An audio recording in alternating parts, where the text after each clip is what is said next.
축구의 진심인 한 배우는 감독 연봉을 몰수하고 남아공으로 귀화하라며 극도의 분노를 표출했습니다.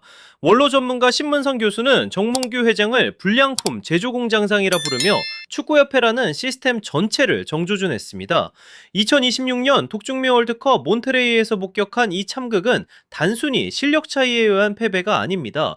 그것은 오만과 무능이 정밀하게 설계해낸 피할 수 없었던 시스템적 결함의 결과물입니다. 시청자 여러분, 대체 무엇이 한국 축구의 자부심을 이토록 처참하게 붕괴시켰을까요? 저와 함께 그 설계된 실패의 이면을 지금부터 차갑게 해부해 보겠습니다. 멕시코 몬테레이의 그라운드에서 우리가 목격한 것은 전략적 선택이 아닌 축구 상식의 노골적인 붕괴였습니다. 반드시 승점 3점이 필요했던 남아프리카 공화국과의 조별리그 최종전에서 팀의 상징이자 전력의 핵심인 손흥민 선수는 경기 내내 벤치에 머물러 있었습니다. 이는 단순히 선수 한 명을 제외한 기술적 판단이 아니라 승리를 열망하던 수많은 국민의 신뢰를 정면으로 거스른 기만적인 결정이었습니다. 평소 감정을 절제하며 팬들과 소통하던 윤두준이나 김희철 같은 유명 인사들마저 이것은 현실이 아닌 악몽이라며 허탈함을 감추지 못한 이유는 명확합니다. 세계적인 빅클럽에서 주전으로 활약하는 황금 세대의 재능이 무능한 지도력 아래에서 허망하게 낭비되는 과정을 실시간으로 지켜보았기 때문입니다. 박지성 위원조차 이기려는 의지가 느껴지지 않는 경기라고 이례적으로 강도 높게 비판할 만큼 현장의 분위기는 이미 사령탑에 대한 기대를 상실한 상태였습니다. 여기서 우리가 한 걸음 더 들어가 보아야 할 지점은 신문선 교수가 지적한 준비되지 않은 무책임함입니다. 상대인 남아공 감독은 경기 전 인터뷰에서 이미 한국의 쓰리백 약점을 정밀하게 조준했다고 밝혔지만 우리 벤치는 오히려 자신의 교체 계획을 미리 노출하는 이해할 수 없는 행보를 보였습니다. 이는 국가대표팀이라는 거대 조직이 최소한의 정보 보안과 상대 분석조차 수행하지 않는 전문성이 완전히 거세된 아마추어 집단으로 전락했음을 증명하는 서글픈 증거입니다.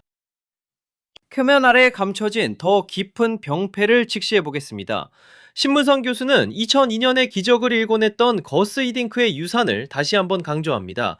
그가 남긴 가장 위대한 가치는 전술적 혁신보다도 실력 하나로 모든 것을 판단했던 공정과 신뢰라는 원칙이었습니다. 그러나 오늘날 한국 축구의 심장부는 그 고귀한 유산을 스스로 파괴하고 있습니다. 홍명보 감독의 선임 과정에서부터 노출된 절차적 정당성의 결여는 선수들이 감독의 결정을 순수하게 따를 수 없게 만드는 치명적인 신뢰의 격차를 만들어냈습니다. 선수들은 본능적으로 느낍니다. 지금의 선택이 오로지 승리를 위한 것인지 아니면 상층부의 권력을 유지하기 위한 인맥의 결과물인지를 말입니다. 여기서 우리가 놓치지 말아야 할 것은 이 기시감의 정체가 역사적 기록에서 시작되었다는 사실입니다.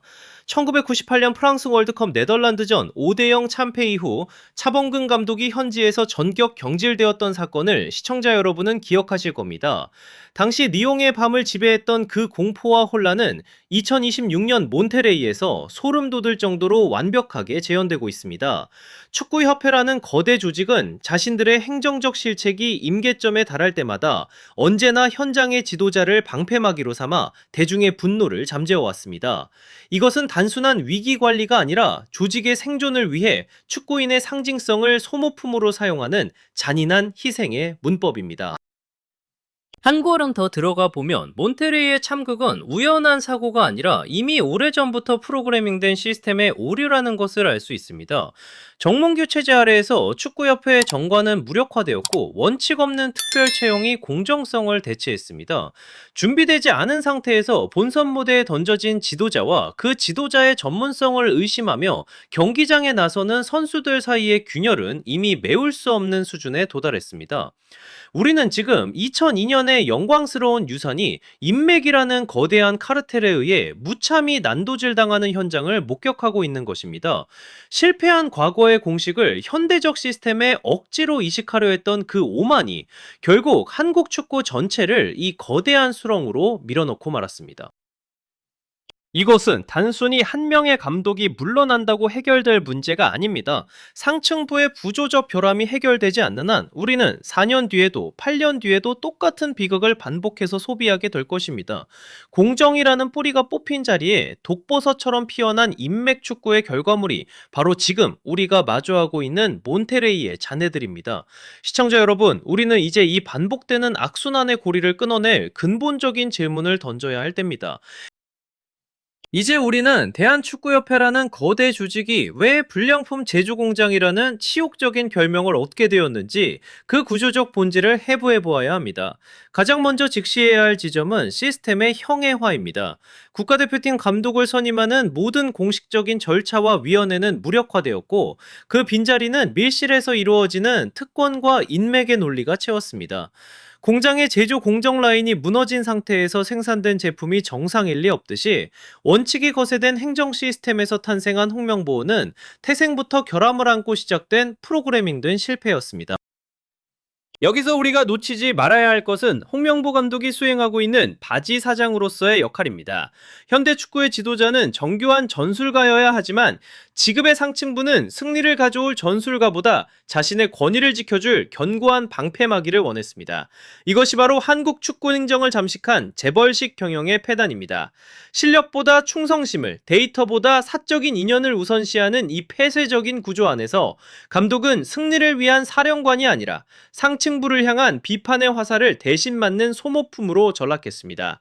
경기 전 기자회견에서 아군의 교체 카드까지 태연하게 공개해버리는 그 무모한 행동은 치밀한 전략이 부재한 시스템이 낳은 극도의 안일함이자 신문선 교수가 지적한 준비되지 않은 리더의 전형입니다.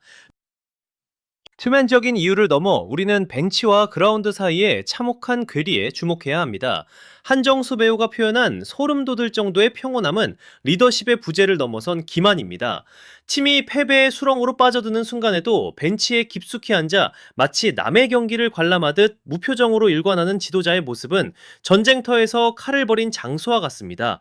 잔디바닥을 내리치며 절규하고 자신의 유니폼을 찢으며 울부짖던 이강인 선수의 그 처절한 투쟁심은 불 꺼진 벤치 앞에서 아무런 지지도 받지 못한 채 홀로 타올랐을 뿐입니다. 열정이 거세된 장수가 이끄는 둔대에서 승리의 불꽃이 피어나기를 기대하는 것은 그 자체로 형용 모순입니다. 시청자 여러분, 이것은 단순히 스포츠 경기에서의 패배가 아니라 한국 축구라는 브랜드 가치의 총체적 파산 선고입니다.